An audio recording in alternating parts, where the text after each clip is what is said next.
Dear students, तो पिछले video में हम लोग लट लकार का रूप और उनका प्रयोग जाने, जो अनुवाद के लिए बहुत ही ज़रूरी होता है। लकार धातु रूप है, ये सभी याद करना बहुत ही ज़रूरी होता है। तो हम लोग को 5 लकार में पिछला वीडियो में मैंने लट लकार का रूप बताया कैसे होता है और फिर उनका प्रयोग भी बताया। इस वीडियो में आप लोट लकार के बारे में जानेंगे। लोट लकार का रूप कैसे लिखा जाता है, इनका प्रयोग कहाँ होता है। तो आइए जानते हैं। यहाँ पे पठ धातु मीन्स होता है पढ़ना। तो सबसे पहले हम पठ धातु लिखेंगे। तो जब भी हम धातु रूप लिखते हैं, चाहे वो किसी भी लकार का, तो उसमें आपको 3 वचन और 3 पुरुष मिलता है। क्योंकि संस्कृत में वचन 3 होते हैं, एक वचन, द्विवचन, बहुवचन। हिंदी में 2 होते हैं, एक वचन, बहुवचन। इंग्लिश में भी नंबर 2 होते हैं, सिंगुलर और प्लूरल। जबकि संस्कृत में जो होता है 3 होता है। अगर एक संख्या का बोध कराए तो वो एक वचन, 2 संख्या का बोध कराए द्विवचन, और अनेक संख्या का बोध कराए, 2 से अधिक संख्याओं का बोध कराए तो बहुवचन होता है। उसी प्रकार पुरुष भी यहाँ पे आपको दिख रहा है, प्रथम पुरुष, मध्यम पुरुष, उत्तम पुरुष। तो उत्तम पुरुष क्या होता है? तो जो वक्ता होता है वो उत्तम पुरुष होता है। जो श्रोता होता है, सुनने वाला जो होता है, वो मध्यम पुरुष होता है। और वक्ता, श्रोता जिसके बारे में बात करे, तो जिसके बारे में बात किया जाता है वो प्रथम पुरुष, या इसको एक अन्य नाम से भी जानते हैं, अन्य पुरुष। ठीक है। तो पठ धातु का रूप हम इसी फॉर्मेट पे बैठाएंगे। आप किसी भी धातु का किसी भी लकार में प्रयोग करेंगे, रूप लिखेंगे, तो आपको ऐसे ही फॉर्मेट सभी लकार में सभी धातु का होता है। तो यहाँ पठ धातु लिखे हैं, यहाँ लिख धातु लिखे हैं।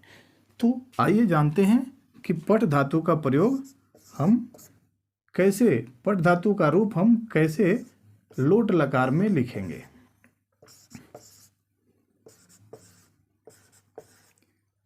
जैसे कि अब देख रहे हैं, सब में मैंने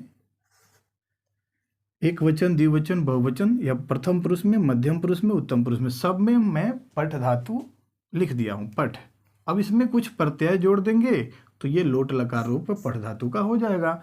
तो प्रत्यय क्या होता है? तो प्रथम पुरुष में होता है तू, ताम, अंतु, यानी पठतु, पठताम, पठंतु, प्रथम पुरुष हो गया।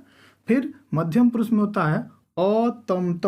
अ इसमें कुछ नहीं होगा, अ, तम, त, यानी पठ, पठतम, पठत।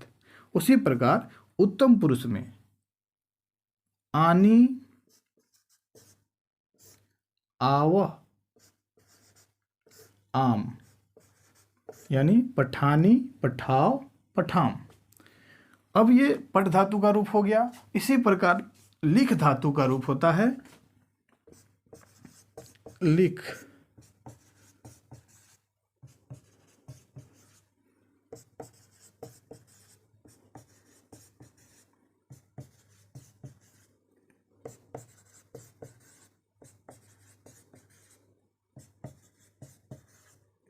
लिख धातु में भी आप सेम वही प्रत्यय जोड़ेंगे। प्रत्यय क्या होता है? तू, ताम, अंतु, अ, तम, त, आनी, आव, आम। यानी लिख में तू लगेगा तो लिखतु, लिखताम, ताम लगेगा इसमें, लिखतु, लिखताम, लिखंतु। लिख, लिखतम। देखिए मध्यम पुरुष एक वचन में सिर्फ धातु का जो नाम होगा वहीं लिख देंगे। यहाँ पे लिख, लिखतम, तम लगेगा। यहाँ ताम लगता है, प्रथम पुरुष द्विवचन में ताम, मध्यम पुरुष द्विवचन में तम लगता है। लिख, लिखतम, यहाँ त लगेगा, तम, त, लिखत। यहाँ होगा आनी, आ यानी आकार और नी, लिखानी। यहाँ आकार और व, लिखाव। यहाँ पे आकार और म, लिखाम।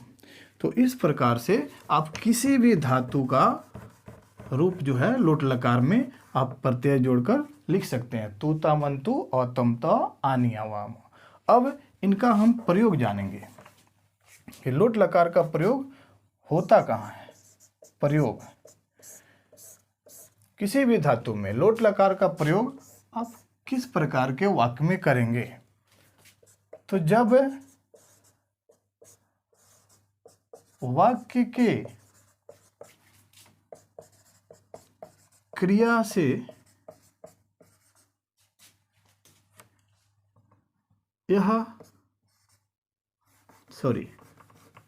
वाक्य के क्रिया से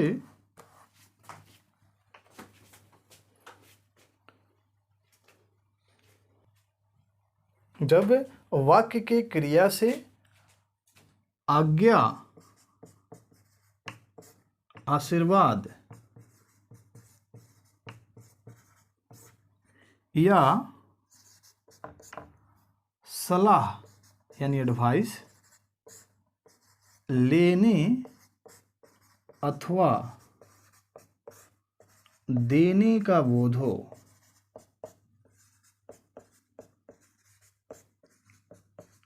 तब उसमें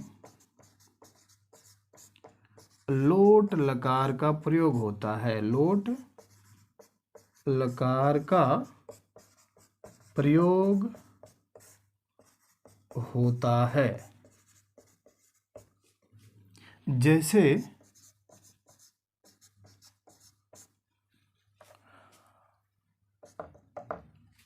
तुम पढ़ो, तुम पढ़ो, तो इसका क्या हो जाएगा, तुम का हो जाएगा तुम, और पढ़ो सेंटेंस देखिए, तुम पढ़ो। तो जब वाक्य की क्रिया से आज्ञा लेने अथवा देने का बोध हो, यहाँ आज्ञा दिया जा रहा है तुम पढ़ो, या एडवाइस दिया जा रहा है, सलाह दिया जा रहा है कि तुम पढ़ो, तो यहाँ पे आपको लोट लकार का प्रयोग करेंगे। तो तुम का तोम हो गया। अब पढ़ना का चूंकि तोम मध्यम पुरुष एक वचन है, तो मध्यम पुरुष एक वचन में क्या है, पठ है, तुम पठ, तुम पढ़ो, बस हो गया। इसी प्रकार अगर है मैं लिखूं, मैं लिखूं, यहाँ पे जो है आज्ञा लेने की बात हो रही है, मैं लिखूं, तो इस प्रकार के सेंटेंस में आज्ञा या आशीर्वाद या सलाह लेने अथवा देने का बोध हो, तब आप उसमें लट लकार का प्रयोग करेंगे। तो मैं का क्या हो जाएगा, अहम, मैं का हो गया अहम, और लिखना का क्या होगा, लिखूं का, तो लिख धातु का आपको लोट लकार प्रयोग करेंगे।